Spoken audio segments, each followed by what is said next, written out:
Mike asks, as a copywriter / fiction writer, a lot of work goes uncredited or remains private to buyers.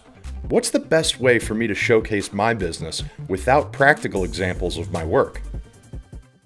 This is, I mean, for Fiverr, it's a very fair question. You know, Fiverr, when you come as a buyer, you buy on Fiverr like you buy a book on Amazon. So, and Gary's book, please, dearly. So you buy what you see, you know, but buying what you don't see is a little bit more difficult. So how do you do that?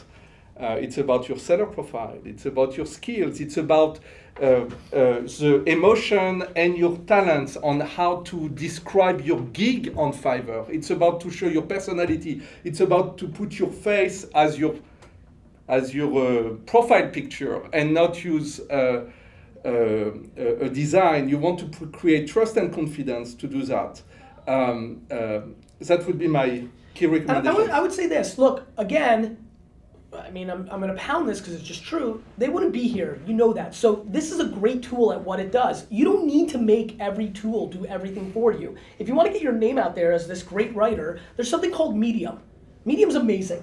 You can get completely discovered all day long, write for free. For it, you want exposure? It comes at a cost. It's called not getting paid for it. Listen, I wish you got paid $100,000 to write an article for the New York Times and get money and exposure. I wish. I also wish that I was 6'5" and could throw 100 miles an hour so I could be a baseball player. Like you know what I mean? Like, wishing doesn't mean anything. Here's the practical answer.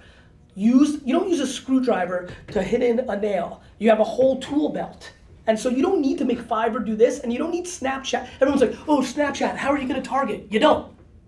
You just realize that every 13 to 25-year-old's on it, and it's awareness. Like, so what I would say is, you know, it's funny, it alluded back to a recall when I said, I see this social media I guess what I see is, I think if you're a designer or songwriter, things of that nature, using the Fiverr URL on your Instagram to drive people there to create transactions around your free creative in an Instagram environment could be quite interesting. It's a very subtle way to throw a right hook without it doing, especially because of the oomph now. There's a lot of Fiverrs. I'm sure there's a lot of marketplaces out there, but this now has the oomph in the same way that a Facebook or something of that nature or an Amazon has. There's a lot of bookstores on the internet.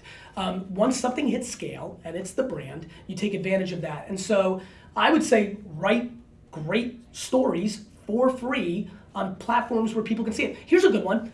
Go and search every fiction or nonfiction Facebook page that has a lot of followers and ask them if you can write an original story for them to post in their community. I'm sure there's something called Fantasyland Fantasy where you write a great little fantasy article and a story.